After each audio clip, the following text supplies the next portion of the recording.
తూర్పుగోదావరి జిల్లా గోపాలపురం పొగాకు కేంద్రానికి భారీగా బేళ్లను రైతులు తీసుకురావడం జాతీయ రహదారిపై ట్రాఫిక్ స్తంభించిపోయింది. ఒకేసారి 6,000 పొగాకు బేళ్లను వందలాది ట్రాక్టర్లలో రైతులు తరలి రావడంతో పొగాకు వేలం నిలిపివేస్తున్నట్లు అధికారులు ప్రకటించారు. పొగాకు వేలం కేంద్రానికి వచ్చిన వాహనాలు నిలిచిపోవడంతో గోపాలపురం దేవరపల్లి జాతీయ రహదారిపై 3 కిలోమీటర్ల వరకు ట్రాఫిక్ జామ్ ఏర్పడింది. ఆందోళన పడొద్దని, అందరి దగ్గర కొనుగోలు చేస్తామని అధికారులు చెప్పడంతో తిరిగి వాహనాలతో రైతులు వెళ్లిపోయారు.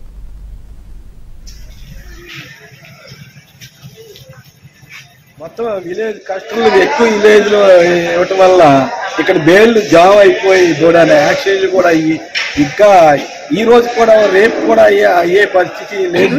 ఈ బేళ్లు అన్ని ఒకే మొత్తం అన్ని ఎక్కువ ఊళ్ళు ఇవ్వటం వల్ల ఇక్కడ క్రౌడ్ ఎక్కువ అయిపోయి చాలా ఇబ్బందిగా ఉంది రైతులకి. ఇవన్నీ కూడా మరి దాన్ని దృష్టిలో పెట్టుకుని మరి ఈ బేళ్లు కూడా లో గ్రేడ్, హై గ్రేడ్ 450 కొంటున్నారు, లో గ్రేడ్ బాగా కింద పెట్టేసి కొనడం వల్ల రైతులు బాగా నష్టపోతున్నారు.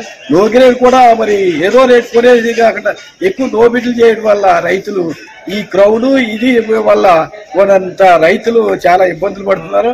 ఎందుకంటే కష్టంలో ఎక్కువ విలేజ్ పెడటం వల్ల క్రౌడ్ ఎక్కువైపోయి ఇక్కడ బేళ్లు కూడా మనుషులు తప్పకుండా కూడా లేకుండా ఈ రోజున పరిస్థితి ఉంది ఈ గోపాలపురం బోర్డులో. దాన్ని దృష్టిలో పెట్టి అధికారులు మరి చర్యలు తీసుకుంటారని రైతులకి మరి ఇబ్బంది లేకుండా చేస్తారు.